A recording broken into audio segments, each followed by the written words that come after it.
जय श्री कृष्ण दोस्तों, आप सभी का स्वागत है हमारे YouTube चैनल स्पिरिचुअल फैक्ट्स में। तो दोस्तों, आज की वीडियो में हम जानेंगे कर्माबाई की खिचड़ी की कहानी। दोस्तों, यह कहानी है भगवान श्री कृष्ण की प्रिय भक्त कर्माबाई की। कर्माबाई बचपन से ही अपने पिता जीवन राम को भगवान श्री कृष्ण की पूजा करते हुए देखती थी। वह कभी भी भगवान श्री कृष्ण को भोग लगाए बिना भोजन ग्रहण नहीं करते थे। जब कर्माबाई 13 साल की थी, तब एक दिन जीवन राम को पुष्कर तीर्थ स्नान के लिए जाने की इच्छा हुई।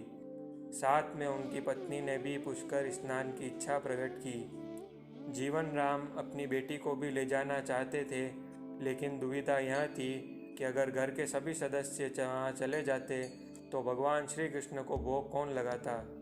तब जीवन राम ने इस नित्य कर्म की जिम्मेदारी कर्माबाई को सौंपी और कहा कि देखो बेटी कर्मा, सुबह भगवान श्री कृष्ण को भोग लगाने के पश्चात ही तुम भोजन ग्रहण करना। कर्मा ने भी अपने पिता की हाँ में हामी भर दी। अगले दिन सुबह कर्माबाई ने उठकर सबसे पहले गुड़ और घी डाल के बाजरे का खिचड़ा बनाया और भगवान श्री कृष्ण की मूर्ति के सामने रख दिया और बोली, भगवान, मैंने आपको भोग रख दिया है, आपको जब भूख लगे तब आप खा लेना, तब तक मैं घर के सारे काम पूरे कर लेती हूँ। इतना कहकर कर्मा अपने घर के कामों में जुट गई।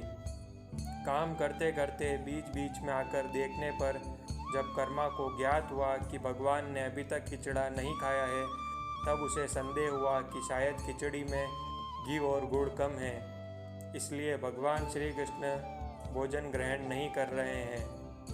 तभी कर्मा ने खिचड़ा में थोड़ा गुड़ और घी मिलाया और मूर्ति के सामने बैठ गई।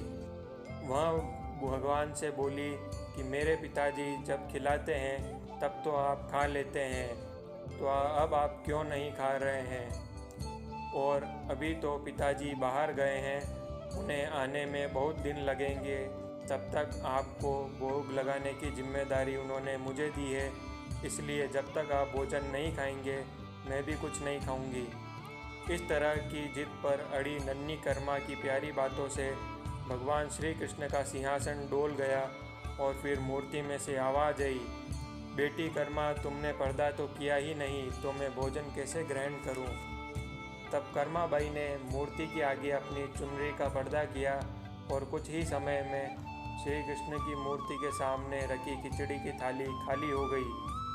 अब कर्मा रोज़ सुबह सबसे पहले भगवान श्री कृष्ण को बाजरे का खिचड़ा खिलाती और बाद में खुद भोजन ग्रहण करती। कुछ दिनों बाद घर लौटने पर कर्मा के माँ बाप भी भगवान श्री कृष्ण की लीला देखकर दंग रह गए। इस तरह कर्माबाई ईश्वर श्री कृष्ण की निसीम भक्त बन गई। अपने जीवन के अंतिम दिनों में कर्माबाई भगवान जगन्नाथ की नगरी जगन्नाथपुरी में एक कुटिया में बस गई थी। वहाँ पर एक दिन कर्माबाई की कुटिया के सामने एक तेजस्वी कांति वाला बालक आया और उसने कर्माबाई से कहा कि मुझे भूख लगी है माँ, खाना दो। उस वक्त भी कर्मा अपने भगवान कान्हा को खिचड़ा का भोग लगा रही थी। कर्मा ने उस बालक को भी खिचड़ा खिलाया। उसके बाद से वही बालक हर रोज़ कर्मा के हाथ का खिचड़ा खाने के लिए आता था। यह सिलसिला कई वर्षों तक चलता रहा। वह बालक और कोई नहीं था, स्वयं भगवान जगन्नाथ थे, क्योंकि जिस दिन कर्माबाई का देहांत हो गया उस दिन भगवान जगन्नाथ की मूर्ति की आंखों से आंसू बह रहे थे और उसी रात मंदिर के पुजारी के स्वप्न में भगवान जगन्नाथ आए और अपने दुखी होने का कारण बताया कि उनकी परम प्रिय भक्त कर्माबाई गोलोक सिधार गई है। मैं रोज़ उसके हाथ की खिचड़ी खाता था, अब मुझे खिचड़ी कौन खिलाएगा? अगले दिन से मंदिर के पुजारियों ने निर्णय लिया, भगवान को रोज़ बाजरे के खिचड़े का भोग लगेगा और उस भोग को नाम दिया गया कर्माबाई की खिचड़ी। तो दोस्तों, अगर आपको हमारी वीडियो पसंद आई हो तो वीडियो को ज़्यादा से ज़्यादा शेयर कीजिए, हमारे चैनल को सब्सक्राइब कीजिए, वीडियो को लाइक कीजिए। धन्यवाद। जय जगन्नाथ, जय श्री कृष्ण।